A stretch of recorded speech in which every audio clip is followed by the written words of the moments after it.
Yung mga taillight hindi naman apektado dati. Pero minsan kasi habang ginagawa yan, nababasted yung mga bulb. So kailangan din natin i-check yan kung gumagana ba lahat.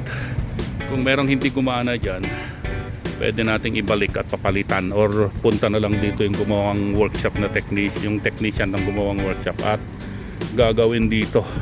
Ang tanong, parang walang magana rin naman. Yun lang. Jesus. Pinturahan nila. Nag-try din naman siyang tanggalin. Nakalimutan lang siguro, nagmamadali. Nakatanggal na eh. Yun ang palpak. Good morning mga cards. It's Thursday, April 11. Kahit na holiday, pasok tayo. May dalawa tayo kasi pending Tuesday na kailangan natin i-release. Wala nga lang tayong pasok na hapon. So check natin yan. Ito yung police report. Malilikod.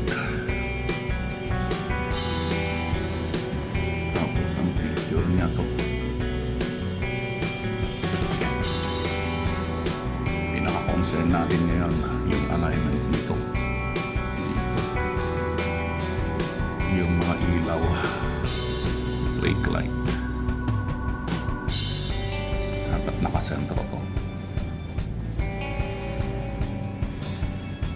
Yan yung powder picture niya. Para alam natin kung ano yung check natin.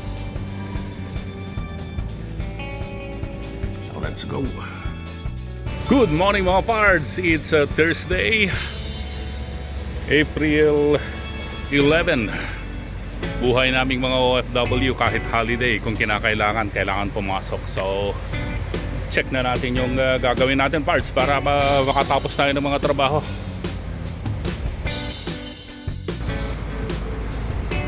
So eto na, ginit na ako na para madali nating ma-check.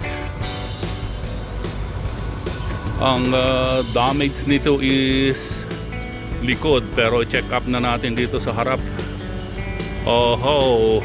Nagpalis sila pero hindi maganda yung pagkakalinis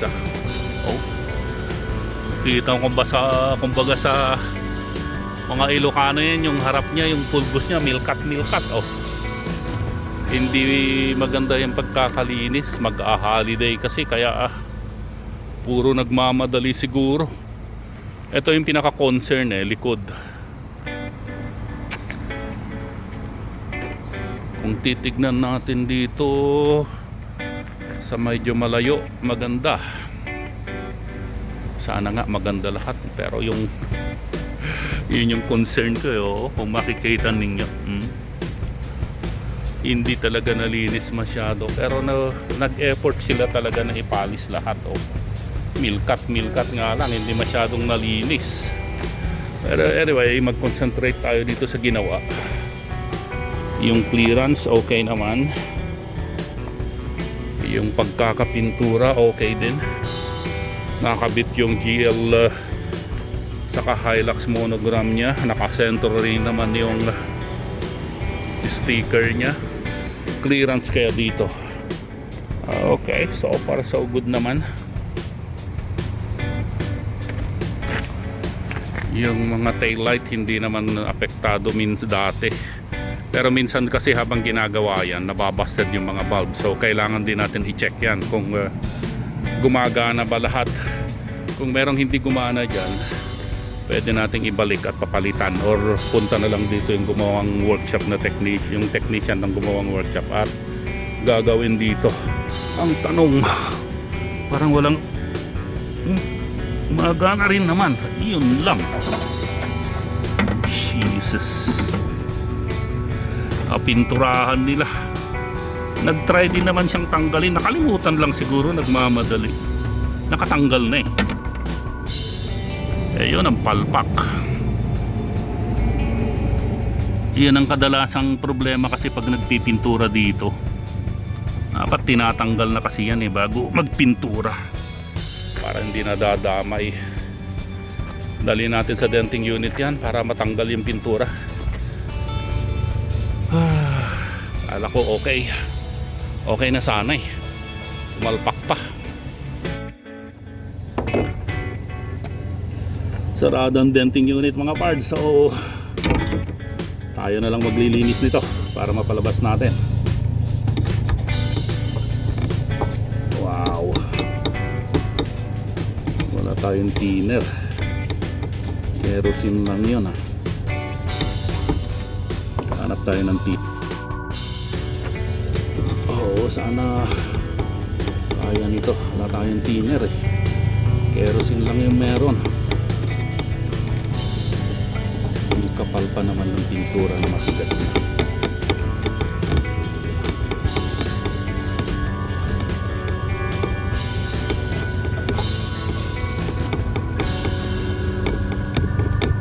Yun, tatanggal din.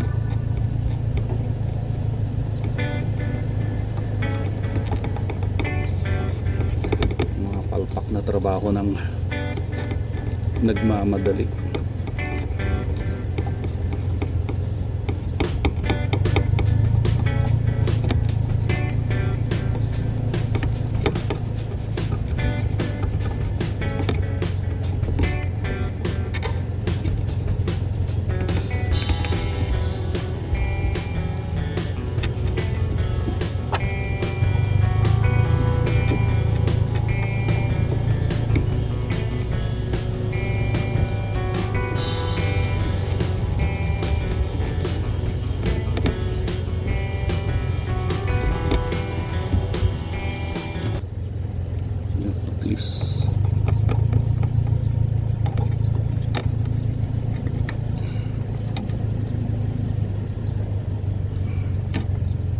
Yun. Pwede na mga parts. Yun. Ayos. Napagana natin mga parts. Ayun. Napagana natin yung ilaw ng